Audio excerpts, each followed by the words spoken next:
Hi, everybody! I am genuinely quite excited to welcome you back here for another installment of Randy's Beer Garden. I'm changing things up a little bit, trying to upgrade my audio, trying to upgrade my whole interface, how things work. I just wanted to say right off the top, peace in the Middle East. I love all of my Jewish and Muslim, Palestinian and Israeli brothers and sisters. I hope we can come together and find some common ground uh, in these difficult times. Um, Anywho, I know my opinion probably doesn't matter much, but there it is. Uh, I'm trying to spruce things up here in the beer garden. I purchased this little Aglaonema plant, which is a Chinese good luck plant that is also poisonous. But it's gorgeous. I love it. I think it's a great addition to the Randy's Beer Garden family. So thank you so much for tuning in and checking out this latest installment. This is a new series that I've decided to call My Favorite Hipster Beers, and it's really just a look at some of my favorite lesser known craft beers, some beers that don't have it quite as legendary a heritage, but to me are really, really fantastic. And our hipster beer du jour comes to us from the land of grunge and Starbucks, Rochester, Washington. Yeah. Yeah, I thought it was Seattle when I first started writing this. So I didn't realize that it was a town in Washington state that was not really even close to Seattle. So sorry about that, everybody. Sometimes you make mistakes in your beer garden, and sometimes we do terrible accents in your beer garden. Um, this one has a 91 on Beer Advocate, which I think is thoroughly deserved. To me, this is a fantastic beer. I hope you guys agree. Let's take a look at my first hipster beer in the remastered, constantly renovated Randy's Beer Garden. A little bit of a smell. I do love this can art. I think it just looks so freaking fantastic. Just that very simple dot pattern. It looks so cool and freaky and fantastic. Very hipstery, which is part of the reason why I named this channel, this series on this channel after this beer. It's called Insetto, which I just think is such an Insetto by Stillwater, by the way. And I just think it's such an interesting name, Insetto. The first time I tried this, it had little flies all over the can. They got rid of that pattern. I guess I can see why, because it is kind of weird. This is probably a little bit more acceptable. So, let's take a look at this pour, eh? Ooh, yeah. Oh, and this is like the most gentle pour I think I've done on this channel yet.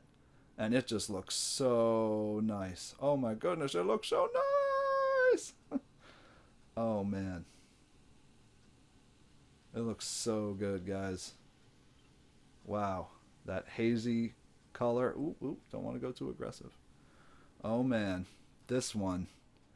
This is one of my favorite hipster beers, guys. Like, I would say overall in general, as far as just random craft offerings that I've happened to try over the years, this is one that I've sought out because it is just every time I've had one, it's been extremely consistent.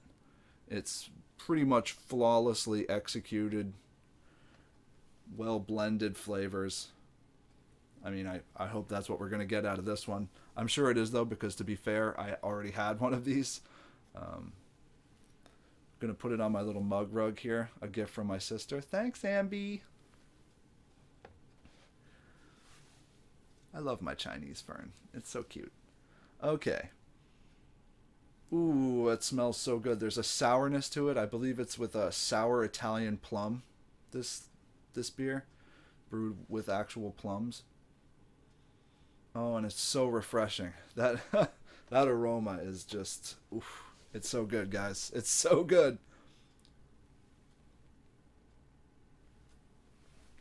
Wow. I got like a tiny little bit of this head, which is still descending on that first sip, and gentle at the same time. There's so much complexity. It's so well balanced. It's so. This is so good, you guys. This is a true heavy hitter here in the beer garden. Let me tell you, this is one of the better beers we've looked at yet, I would absolutely say.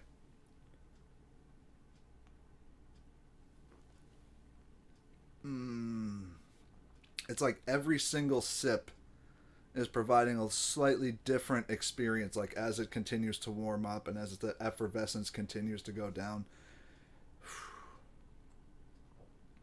You can't really see it, I think, but there's a bunch of bubbles coming up in here. Oh yeah, you can see it. Yep. And it just, oh, it's so pretty, you guys. It's a gorgeous beer. This is a gorgeous beer. I am so impressed with this. Ooh, yeah. So wonderful. This is not cheap. I think this was $14.99 for a 4 pack of 12-ounce cans. So this is not something you're going to find for, I would say, less than maybe, you know, $5 a can if you're looking for like a single or something, because this is tough to find. It's I've only seen this in maybe one or two distributors around by me, and I can see why it's expensive. It's a very, very well constructed craft beer that is extremely consistent. Every single time I've had one of these, it's been one of the best beers I've ever had, and that's not an exaggeration. You can see why I like this so much, because it's so high quality. Like, just smelling it, you get that mix of Italian plum with that sort of sourishness that it's intriguing. It's almost like a lemonade radler. It's so unique. Such a unique smell, aroma, and flavor blend together.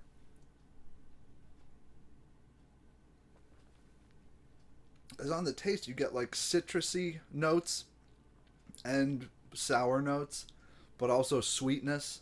It's really, it's a fantastic blend of flavors. It's really one of the best beers I think I've ever had.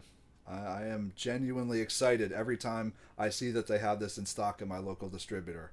So I hope you guys enjoyed taking a look at this one as much as I did. I hope you tune in again to Randy's Beer Garden, and we will continue to have fun conversations about all different kinds of wacky topics and somber ones occasionally. Thank you so much for joining me. Have a great day. Take care, guys.